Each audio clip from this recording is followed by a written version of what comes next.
And you thought the term taking the veil applied only to becoming a nun. It turns out we all chose to take the veil when we incarnated into this life. If you've never heard this term, it refers to the amnesia we accepted that obscures our knowledge of who we truly are, our divine self, where we came from. The veil also obliterates remembering any past lives. Something I've learned from a few sources in recent years is that we don't arrive here with our complete soul. We leave part of ourselves on the other side.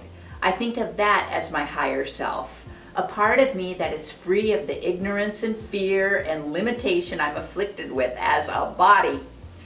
It's a powerful part of me that is always eager and waiting to guide and support me when I ask. I had a session a few years back with Terry Uktana, a marvelous reader of the Akashic Records, that place where every thought, action, and intent for all of us throughout all time is stored and accessible. She explained it like this: the less soul you bring with you, the less remembering. The more soul you bring with you, the more remembering of the other side.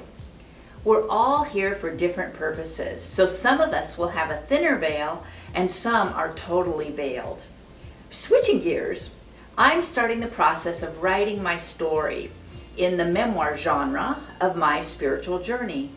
I'm revisiting early experiences that served as my spiritual foundation. This particular key incident I never told anyone until I relayed it to my sister Ginny earlier this year, but it now seems the right time to share it. One day when I was walking to kindergarten, an angel about my size, a somewhat translucent, floaty, white, welcome being in a beautiful gown, asked me if I wanted to fly. I said sure. I lifted a couple of feet off the ground and floated for maybe 10 feet along the curb. Then I gently touched down and was so delighted that I got to fly. It felt so effortless, magical, and freeing. I never considered telling anyone. I knew my parents would think I was lying or dreaming or imagining things. But it strikes me now that my perfectly blasé encounter with the angel must have meant that I'd been in communication with her or others all along, and this was nothing out of the ordinary. Flying was, but perhaps that was a farewell gift, a vivid memory that I've always had as I grew up and forgot my connection to spirit as I integrated more and more into mainstream conditioning. I know that angels exist and are in close quarters helping us all the time. In fact, my whole life I've had a vague feeling of being watched over and guided from beyond, protected. There was a big downside to experiencing this magical break in the veil though. While attending first and second grade at Catholic school, the impression I took away from the Stations of the Cross and the crucifix front and center on the altar was that our focus must be on the fact that we are sinners who can inflict cruelty, injustice, and violence on anyone as loving as Jesus, a loving and gentle man who only wanted to love everybody. Yet if God was so powerful and loving, how come he didn't save Jesus? How come there were starving children in Biafra? How come there was slavery and death and suffering if God was great and good? And then there was that priest who, at our first confession, gave me the image that God spied on me. He knew my every thought and was just waiting for me to screw up so he could send me to hell. And I knew that that was not God.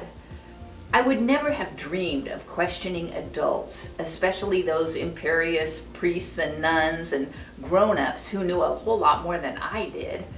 I suppose this was all divinely orchestrated so that I'd be extra vigilant of my transgressions, guilt, and ego development throughout my life.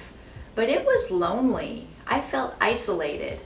I had these thoughts I had to keep secret because no one else ever talked about these things.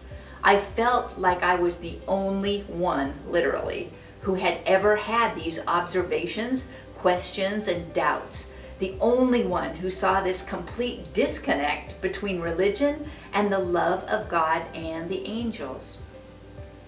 But for my purposes in this life, these and other glimpses beyond the veil made it much easier once I finally did discover there was a whole spiritual world out there that totally meshed with my knowing.